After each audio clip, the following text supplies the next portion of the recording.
ஐயாவுக்கு மாண்புமிகு முதலமைச்சருக்கு வணக்கம் சொல்கிறேன். எங்களுக்கு ரொம்ப மிக்க சந்தோஷம். ஏன்னா மாதம் வந்து 12ஆம் தேதிக்கெலாம் எங்களுக்கு 1000 ரூபா உழுவுது. அதனால எனக்கு ரொம்ப சேமிப்பாக இருக்குது. ரொம்ப எங்கள் வீட்டுக்காருக்கு இப்போ தச்செல்லாம் முடியாத நேரம் அந்த 1000 ரூபா தான் எனக்கு உதவிச்சோம். அந்த 1000 ரூபா வந்தோடனே அந்த உதவி எனக்கு 1000 ரூபா அக்காவோ அண்ணனோ யாருமே எங்களுக்கு கொடுக்கல. உங்கள் 1000 ரூபா தான் எனக்கு கை கொடுத்துச்சு. நான் இன்றைக்கி என் நிலைமைக்கு இப்போ காலையில் தூங்கி எழுந்திரிச்ச உடனே என்னடா செய்கிறதுன்னு நினச்சேன். 5000 எங்கள் அக்கௌண்ட்டில் போட்டு விட்ருக்குறீங்க.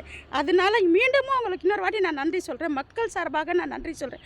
ரொம்ப மக்கள் ஏழை மக்கள் எப்படா யாருடா நம்மளுக்கு கொடுப்பாங்கன்னு நினைக்கிறேன். இந்த வருஷம் வந்து நம்மளுக்கு நோன்பு வந்து ரொம்ப மிக சிறப்பாக நோன்பு இருக்கும்.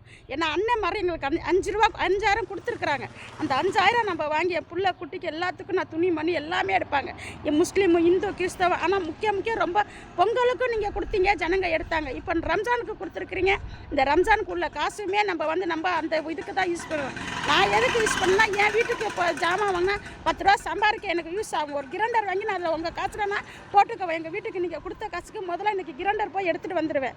எனக்கு ரொம்ப உதவியாக இருக்குது. மேலும் 2026 நம்ம தான் வெல்லுவோம். வணக்கம். முதல் அவர்களுக்கு வணக்கம் தெரிவிக்கிறேன். என் பேர் சரஸ்வதி. எனக்கு ரொம்ப கஷ்டத்தோடு எல்லாத்துக்கும் எனக்கு வீட்டுக்காரே இல்லை. 1.5 வயசுலேயே என் பிள்ளைய விட்டுட்டு போனாங்க. ஆனால் எனக்கு நான் ஒரு முதியோர் பணம் வர 1200 நீங்கள் கொடுக்குறீங்க. என் மகளுக்கும் இப்போ மாதம் 1000 ரூபா வருது. அதனால் அதை வச்சுட்டு இப்போ இன்றைக்கி 5000 ரூபா கொடுக்குறீங்க. ரொம்ப நன்றி. இந்த வாட்டி நீங்கள் ஜெயிப்பீங்க. நாங்களும் எல்லாம் ஓட்டு போடுவோம். நாங்கள் எல்லாமே அதை நான் ஜெயிக்கணும்னு நானும் கடவுள்கிட்ட வேண்டியிருக்கிறேன். ஜெயிப்பீங்க. வெற்றி நம்மளுக்கு தான் கிடைக்கும். சிஎம் சாருக்கு வணக்கம். மாதம் எங்களுக்கு 1000 ரூபா உரிமை தொகை வருது. அது எங்களுக்குலாம் ரொம்ப உதவியாக இருக்குது. எனக்கு வீட்டுக்கார் இல்லை, பிள்ளைங்க மட்டும் தான் எல்லாம் கல்யாணம் ஆகிட்டா தனியாக இருக்கிறாங்க. நான் தனியாக இருக்கிறேன். எனக்கு அந்த உரிமை தொகை வந்து எனக்கு ரொம்ப பயனுள்ளதாக இருக்குது.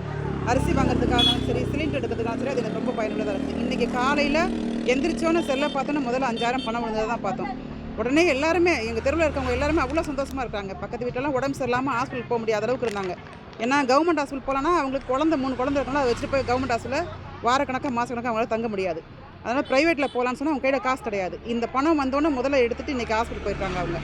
எங்களுக்குலாம் அந்த காசு எடுத்து தான் இன்றைக்கி சிலிண்டர் வந்துச்சு. காலையில் சிலிண்டர் வந்தது, சிலிண்டர் அந்த காசை தான் வாங்கினேன். நம்ம ரொம்ப உதவியாக இருக்குது. 2026 உங்கள் ஆட்சியே வரணும்னு சொல்லி நாங்கள் ப்ரேயர் பண்ணிக்கிறோம் சார். உங்களுக்கு தான் உங்கள் மகளிரோட ஓட்டம் எல்லாமே. தேங்க்யூ. முதல்வர் ஐயா அவர்களுக்கு வணக்கம். என் பேர் அன்னபூர்ணம். நான் திருச்சி மாவட்டத்தில் இருக்கேன். மகளிர் திட்டத்தில் நிறைய திட்டங்கள் எங்களுக்கு பயனுள்ளதாக இருந்துச்சு. ஆனால் இன்றைக்கி காலையில் நீங்கள் 5000 ரூபா எங்களுக்கு அறிவித்தது பெரிய ஒரு மனசுக்கு மகிழ்ச்சியாகவும் ரொம்ப சந்தோஷமாகவும் இருந்தது. எலெக்ஷன் டயத்தில் போட்டால் இது பெரிய ஒரு விமர்சனமாக வருங்கிறதுக்காக யோசித்து நீங்கள் முன்கூட்டியே எங்களுக்கு செஞ்சதுக்கு ரொம்ப நன்றி.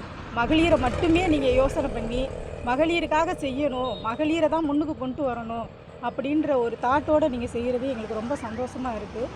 மகளிரை முன்னுக்கு வரணுங்கிறத விட எங்களோட கஷ்டங்கள் என்னங்கிறத நீங்கள் புரிஞ்சு எங்களுக்கு செய்கிறீங்க. மறுபடியும் 2026 நம்ம ஆட்சி தான், நம்ம மட்டும்தான் ஆளுவோம், நம்ம தான் இங்கே இருப்போம். ரொம்ப நன்றி.